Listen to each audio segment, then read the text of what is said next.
pour recevoir ta parole. Oui, elle est riche, Seigneur, et elle nous enrichit chaque jour lorsque nous prenons la peine de méditer. Tu es digne, mon Dieu, de recevoir notre adoration et nos louanges, comme le disait ce matin Godefroy, parce que tu nous as aimés en premier, et tu nous as aimés en donnant cette parole. Guide-nous ce matin, inspire-nous, et merci de nous donner un cœur et une pensée, Seigneur, pour continuer à méditer cette parole. Nous t'en remercions, au nom du Christ. Amen. Un texte dans l'Évangile de Jean, le chapitre 15. Nous allons lire les versets 17 à 25 et ensuite au chapitre 16, les versets 1 à 4. Donc, Jean, chapitre 15, versets 17 à 25.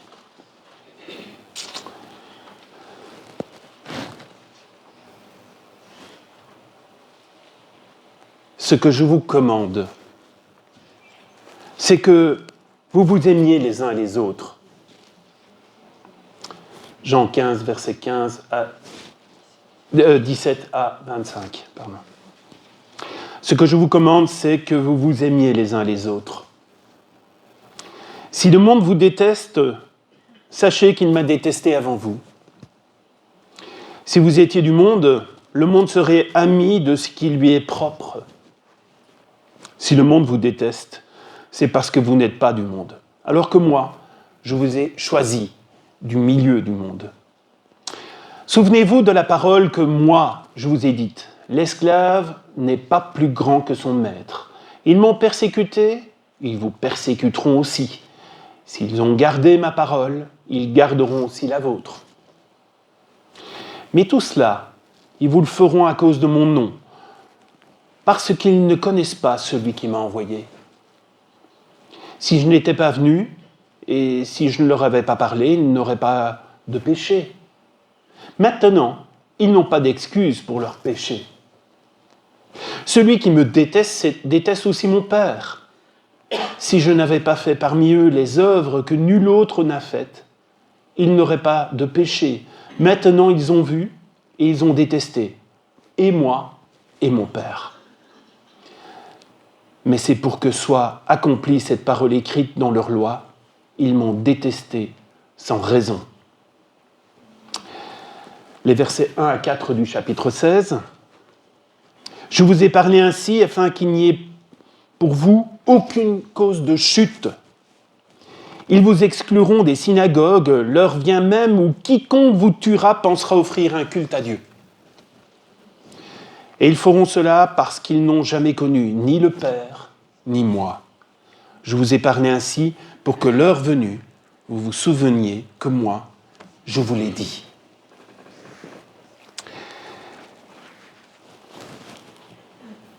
Ce n'est pas toujours des textes évidents. Et Jésus, ici, nous laisse un texte très parlant. Mais il pose, au verset 17 et 18, une base qui permettra de construire tout ce qui sera dit par la suite. Et il y a une espèce de dissonance dans ces versets 17 et 18. Quelque chose qui va à l'encontre l'un de l'autre.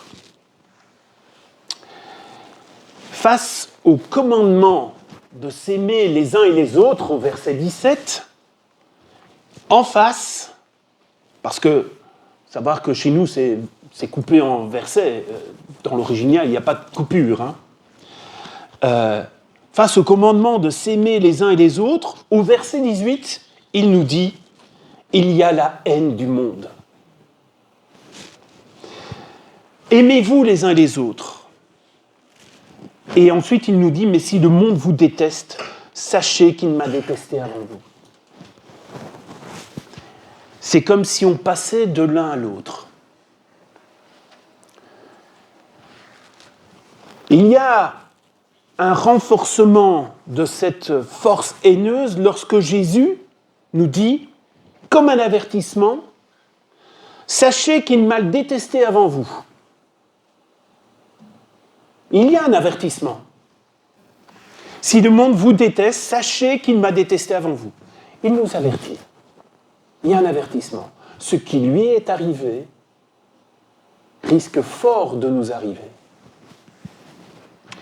Tout ce qui suit finalement dans le texte, à partir des versets 19 et ensuite repose sur cette dissonance finalement entre aimer, et je pense que Godefroy a souligné suffisamment ce matin l'amour de Dieu, et puis ici cet appel également à aimer son prochain. Tout ce qui suit repose sur cette dissonance, et Jésus va nous faire une démonstration magistrale de sa connaissance qu'il a du monde spirituel, car il s'agit bien d'un combat, mes amis. Jésus est venu pour lever une série de voiles pour lesquels nous étions encore aveugles. Nous ne pouvions pas comprendre, mais il est venu ici pour nous montrer que ce combat est un combat spirituel, une lutte spirituelle.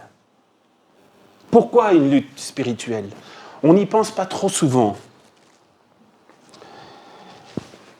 Eh bien, je crois personnellement, c'est mon avis, l'incarnation du Christ a provoqué un choc, je pense, tant sur le plan temporel que sur le plan spirituel.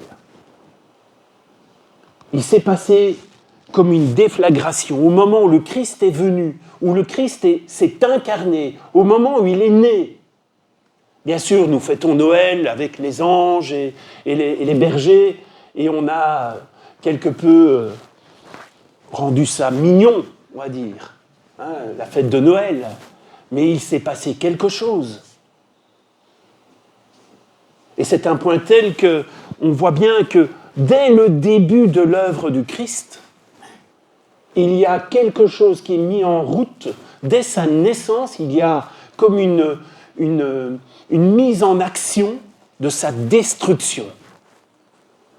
Une haine sans précédent s'est mise en action tout simplement pour que l'œuvre du Christ ne puisse pas s'accomplir. Mes amis, nous ne pouvions pas le savoir. Je pense que ni les mages, ni les bergers, ni son père, ni sa mère, ni Joseph, ni Marie ne pouvaient imaginer que cette incarnation allait avoir provoqué un choc temporel et spirituel.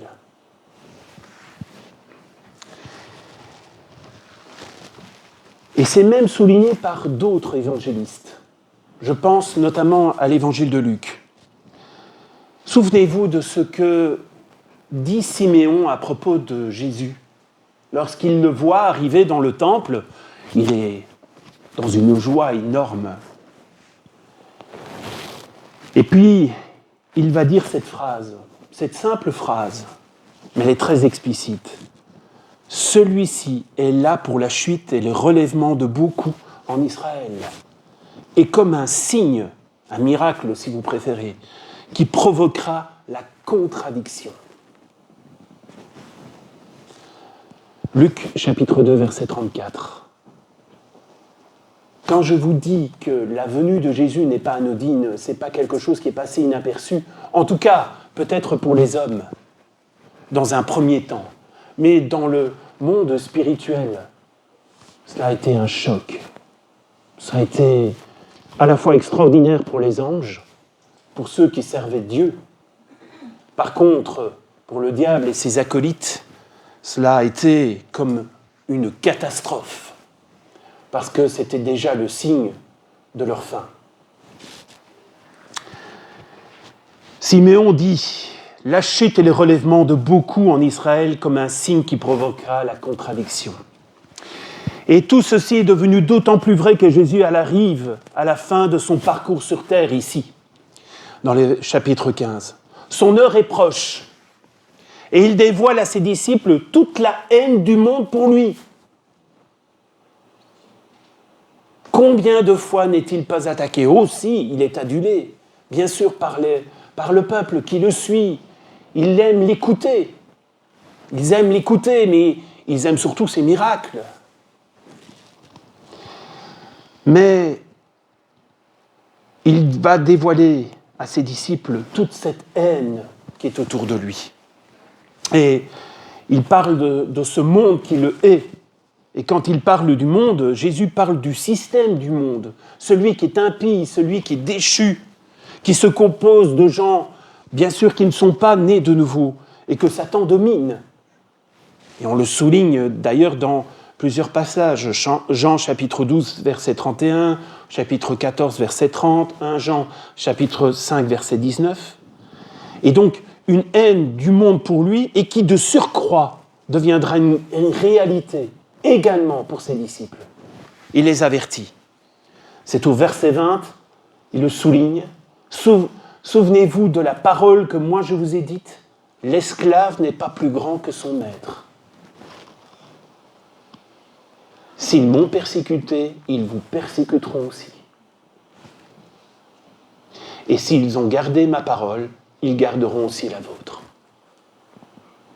Il y a cet équilibre qu'on retrouve. Pourquoi cette haine ? Pourquoi cette haine finalement ? Eh bien, en ce qui concerne le Christ, nous avons vu le fait que de son incarnation, il a provoqué un choc terrible, tant pour les humains que pour le monde des ténèbres, finalement. Et on va voir dans l'œuvre, dans son combat terrestre, combien de fois il est confronté. Et un jour, quelqu'un m'avait dit, il n'y a jamais eu autant de possessions ni d'attaques sataniques qu'au moment même où Jésus est sur terre. Si vous regardez le reste des Écritures avant, c'est presque anodin et on en trouve peut-être une fois ou l'autre épisode. Et puis, lorsque le Christ est venu, lorsque Jésus se promenait, lorsqu'il était parmi les hommes, il n'y a jamais eu autant de cas de possession. Combien de fois Jésus doit-il intervenir à ce moment-là ?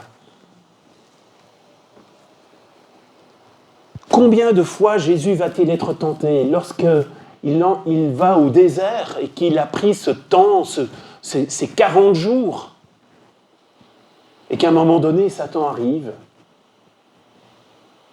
et puis il lui dit, et vous connaissez ce dialogue, ces 3 fois où le Christ est mis à l'épreuve, et puis il y a ce passage qui lui dit « Si tu m'adores, je te donnerai tous les royaumes de la terre. » Étrange comme défi. Étrange. Je me pose même la question. J'ouvre une parenthèse, je la fermerai aussitôt. C'est une question. C'est une interrogation. Je ne dis pas que c'est cela. Je mets, vous voyez, tous les guillemets possibles. Satan n'est-il pas en train de demander à Jésus d'être quelque part l'opposé de ce qu'il est, c'est-à-dire à devenir son antichrist ? Si tu m'adores, n'est-ce pas ce qui arrivera à la toute fin lorsque cet homme déchu servira ce dernier, c'est-à-dire Satan lui-même ? Est-ce que là, dans cette tentation, Jésus n'est-il pas tenté à devenir cet antichrist ? Bien sûr, nous connaissons la suite. Je referme la parenthèse. Jésus ne va pas flancher, évidemment.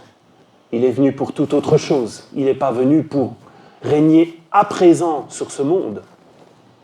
Il est d'abord venu pour sauver le monde. Après quoi ? Après l'avoir sauvé, il pourra régner. Et c'est là la chute de Satan. Jésus se déclarant la lumière du monde, il était venu mettre en lumière toutes les œuvres cachées, voilées, bien sûr, par les hommes, ainsi que celles du monde de Satan. Il est venu lever ce voile et montrer au monde ce qu'il en est. Regardez l'intérieur de vous-même. Combien de fois ne sera-t-il pas confronté aux experts religieux de l'époque, scribes, pharisiens, et leur montrera finalement l'intérieur de ce qu'ils sont. Lui qui est la lumière, il va éclairer finalement ce qui est véritablement chacun d'entre nous. Il va dévoiler finalement ce qui nous ronge. Il va dévoiler les œuvres du diable finalement, en accomplissant une série de miracles, en délivrant une série de personnes, en leur montrant qu'il y a la possibilité d'être pardonné, la possibilité de recommencer à zéro, parce qu'on peut lui faire confiance, parce qu'il est la lumière, et que si on marche à sa lumière, alors il n'y a plus de place pour les ténèbres. Maintenant, on comprend pourquoi il y avait tant de haine autour de lui. Parce que le monde, donc je parle bien de ce qu'il a, il a parlé, de ce système impie, finalement, de ce système mondial, qui déteste la lumière. Pourquoi ? Parce qu'elle aime accomplir ce qui est caché. Surtout ne rien dévoiler. Alors je pense que l'actualité est vraiment clean pour cela, actuellement. Ça nous donne tout à fait une explication, un exemple frappant aujourd'hui. Entendez ce qui se passe autour de l'affaire Epstein. Ouh, ça sent pas bon. C'est pas très joli, n'est-ce pas ? Mais comme on déteste parler de cela. Je regardais l'autre jour une interview d'une personnalité publique qui est compromise à ce propos, et son visage change quand on ose lui poser la question « Mais comment se fait-il que vous soyez cité si souvent dans cette affaire ?» Son visage change et il aimerait bien qu'on arrête de lui poser ce genre de questions. Il devient agressif. Voyez-vous, il n'aime pas la lumière, parce qu'il se sentait si bien dans ces ténèbres.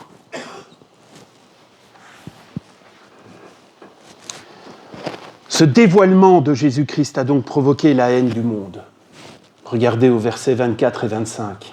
« Si je n'avais pas fait parmi eux les œuvres que nul autre n'a faites, ils n'auraient pas de péché. Maintenant, ils ont vu et ils ont détesté, et moi et mon Père. » Mais c'est pour que vous soit accomplie cette parole écrite dans leur loi, ils m'ont détesté sans raison. Il n'y a pas de raison de détester la lumière. Mais parce qu'ils préfèrent les ténèbres, ils détestent cette lumière. Alors, nous comprenons parfaitement cette haine vis-à-vis du Christ, vis-à-vis de Jésus. Son incarnation a provoqué un choc, et tout a été fait pour qu'il puisse chuter, mais il n'a pas chuté.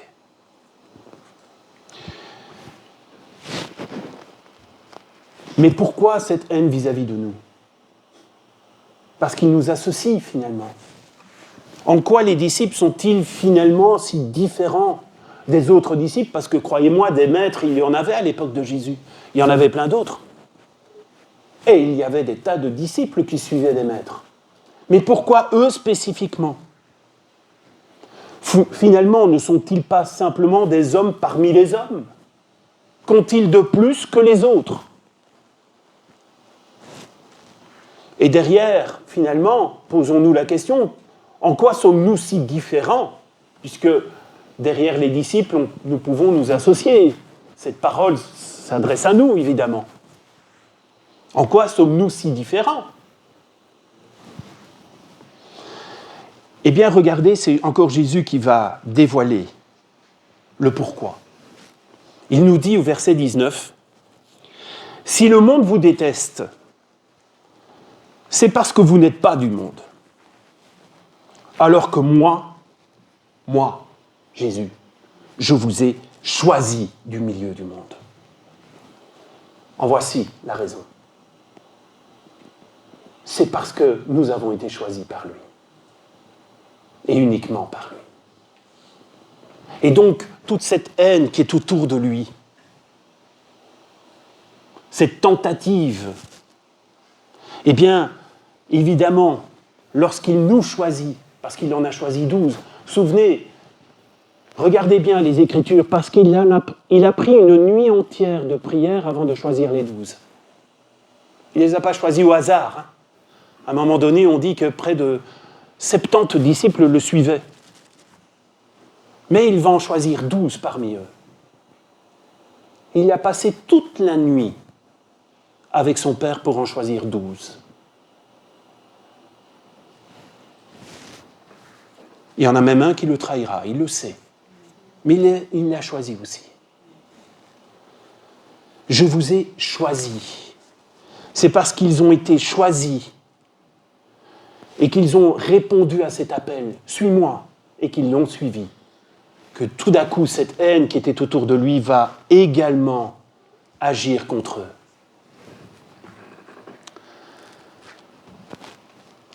Nous avons été aimés, n'est-ce pas Godefroy ? Nous sommes aimés par lui. Et heureusement, c'est parce que nous avons été aimés par lui, choisis par lui, que nous sommes haïs. L'élection divine, et on pourrait en parler longuement, nous met dans la posture de ceux qui vont être haïs, tout comme celui qui nous a élus. C'est simple. Nous partageons ainsi le sort de celui qui nous a aimés en premier. Nous partageons son sort. Mais il nous avertit. Un exemple flagrant dans le Nouveau Testament d'une personne choisie par le Christ, explicitement, et qui va subir évidemment toute une haine autour de lui. Je pense que vous le connaissez tous, évidemment. L'apôtre Paul. Ah, Saül de Tarse, pharisien parmi les pharisiens, érudit. Ah, il suffit de lire ses lettres, on a compris. Il y a des passages, c'est costaud. Et que dit le Christ à son propos ? Eh bien, au jour où il a été touché, finalement, nous voyons que, en parlant à Ananias, au sujet de l'apôtre Paul, Jésus déclare « Et je lui montrerai tout ce qu'il doit souffrir pour mon nom. » Acte 9, verset 16. Acte 9, verset 16. « Et je lui montrerai tout ce qu'il doit souffrir pour mon nom. Je t'ai choisi, Paul. » Saül. Et il a été foudroyé, n'a pas pu faire grand-chose. Tombé de cheval, il était aveugle, il se demandait bien ce qui lui arrivait. Il avait entendu cette voix, il a vu cette lumière. Après, il ne la voyait plus. Mais il sait combien le choix, son élection, lui coûtera beaucoup. Et nous voyons dans la suite du livre des Actes combien cela s'est avéré vrai, finalement, pour lui. Le choix de l'élection a eu un impact dans toute sa vie par après. Mais l'élection, ce n'est pas quelque chose de nouveau. Ce n'est pas arrivé à l'époque de Jésus. On connaît déjà des cas d'élection, notamment dans l'Ancien Testament, et je pense notamment aux Lévites, à cette tribu, qui ont été mis à part, finalement, par Dieu, élus, choisis. Et les disciples, comme les Lévites, autrefois, sont pris au milieu d'un peuple, du peuple, pour appartenir prioritairement à Dieu. Mais selon une logique tout à fait nouvelle. Avec Jésus, c'est le Christ qui les choisit. Et pour une mission. Et on connaît cette mission, évidemment. Annoncer cette bonne nouvelle et construire son Église. Voilà pourquoi ils ont été choisis. L'élection rend les disciples haïssables aux yeux du monde et au regard de Satan, évidemment. Tout sera mis en œuvre, évidemment, pour que tout échoue. Mais ce qui renforce cette haine, c'est la non-possibilité pour le monde de connaître Christ et son Père. Parce qu'ils ne le connaissent pas, finalement.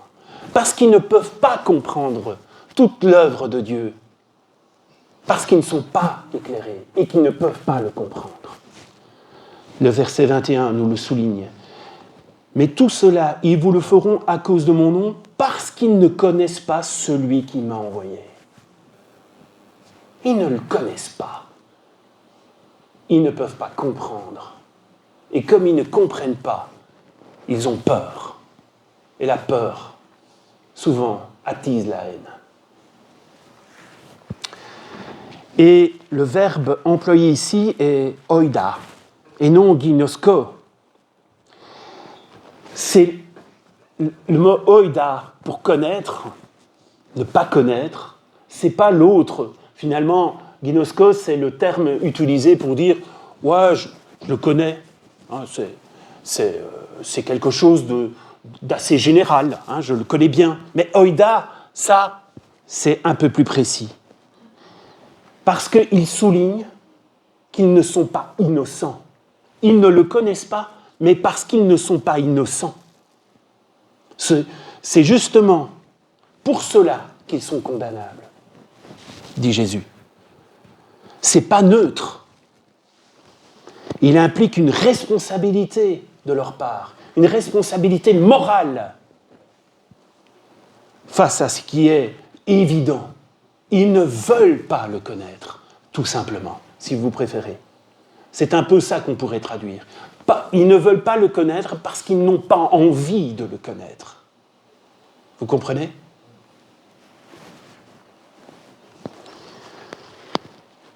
Ainsi, aux yeux du Christ et de son Père, ils ne sont pas innocents, tout simplement parce qu'ils ne veulent pas connaître.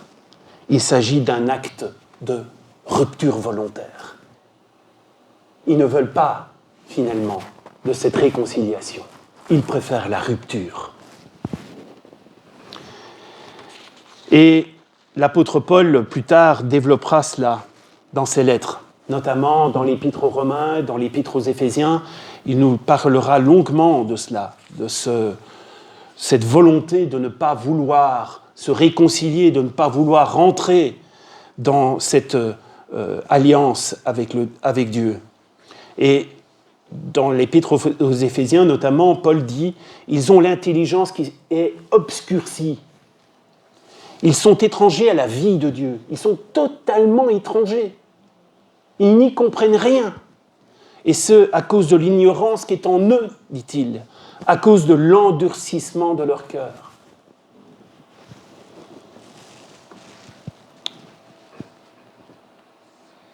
C'est un diagnostic qui fait mal, évidemment, et qui ne plaît pas.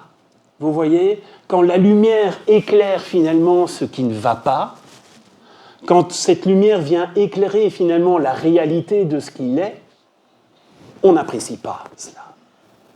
On n'aime pas entendre ce genre de phrases.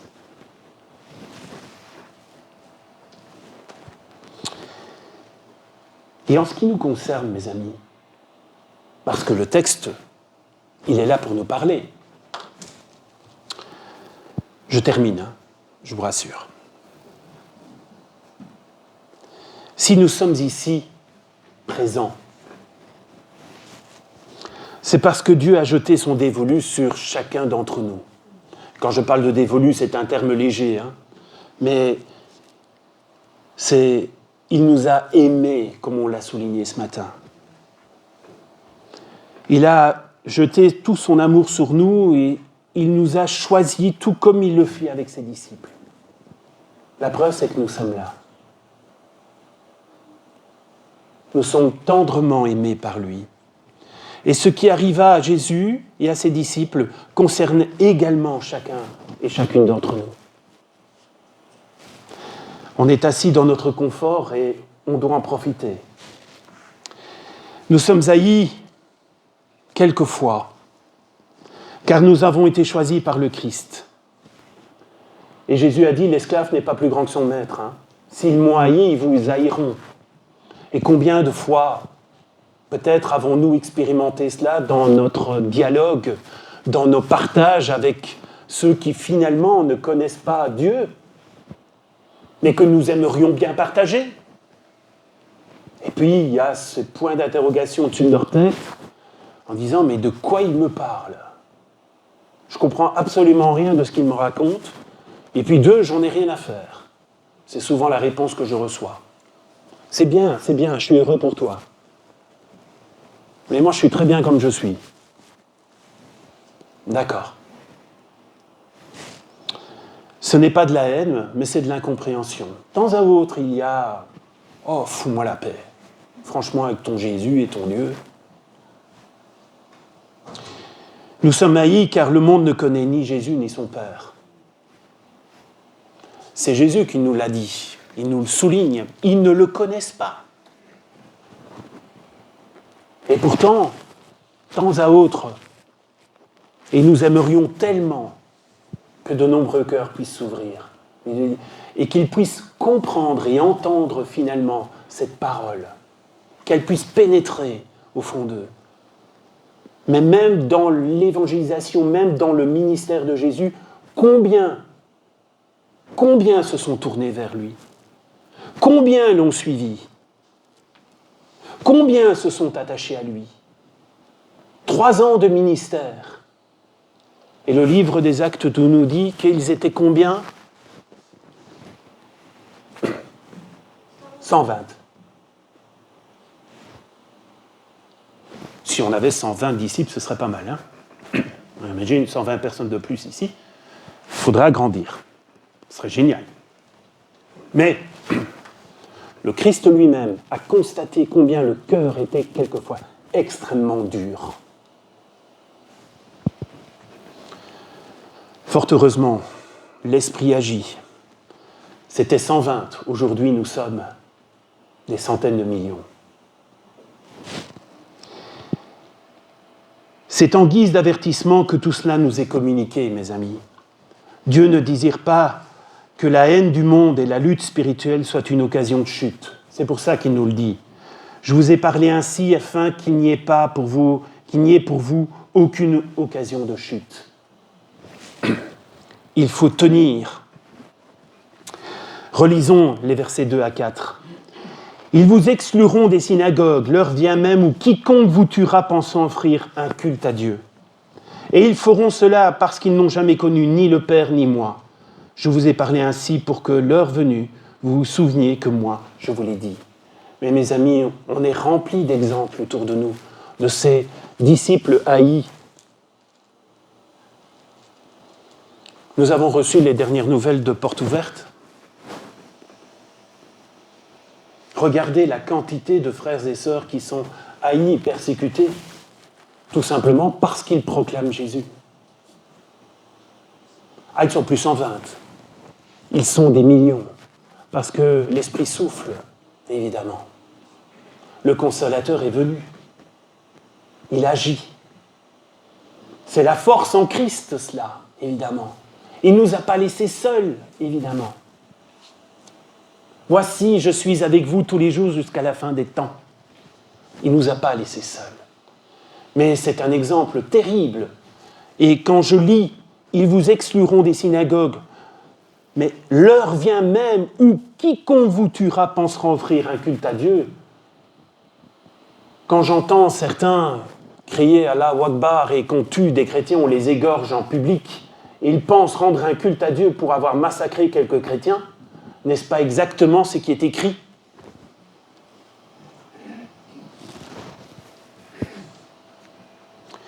Je crois que Jésus nous avertit pour que cela ne soit pas une occasion de chute, évidemment. Il nous avertit que cela pouvait arriver. L'incarnation de Jésus sur terre a totalement modifié l'histoire, mes amis. L'histoire de l'humanité. Il a levé le voile sur ce qui était caché. Le péché des hommes.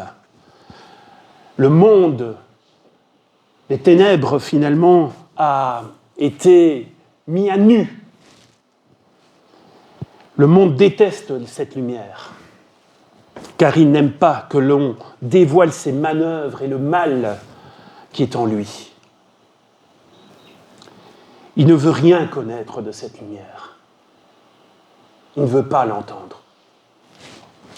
Ceux qui ont été choisis par le Christ sont haïs car ils sont une lumière dans le monde. C'est logique.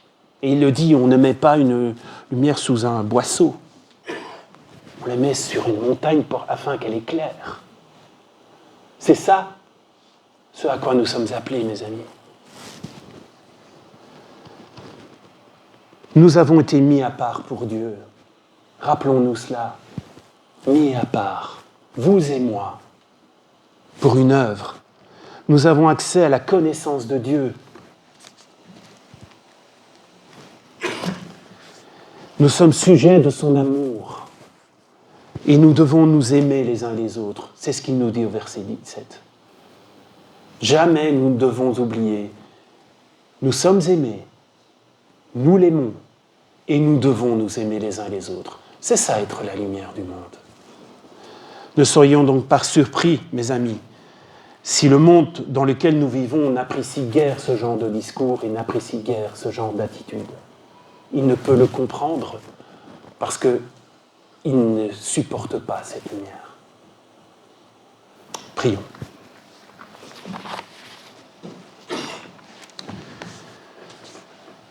Merci pour ta parole. Merci de nous avoir éclairés. Merci de nous avoir choisis. Même si nous savons, Seigneur, que nous ne pouvons pas toujours être compris. Même si on parle dans notre dos. Même si on nous pointe du doigt en rigolant chacun d'entre nous. Même si quelquefois nous sommes mis à l'épreuve, Seigneur, dans notre vie. Nous ne regrettons pas, nullement, en aucun instant, d'avoir été aimés et choisis par toi. Nous te remercions parce que nous savons que nous marchons avec toi. Tout comme le voyage du pèlerin de John Bunyan, Seigneur, nous savons qu'un jour nous allons arriver à la lumière. Et c'est vers cette lumière, vers cette délivrance, Seigneur, que nous marchons et que nous voulons continuer à marcher. C'est avec espérance que nous voulons continuer à marcher, Seigneur, vers toi. Merci pour cet encouragement, merci pour ces avertissements, Seigneur. Nous ne voulons rien laisser tomber. Nous te prions, en ton nom Jésus. Amen. Un petit chant.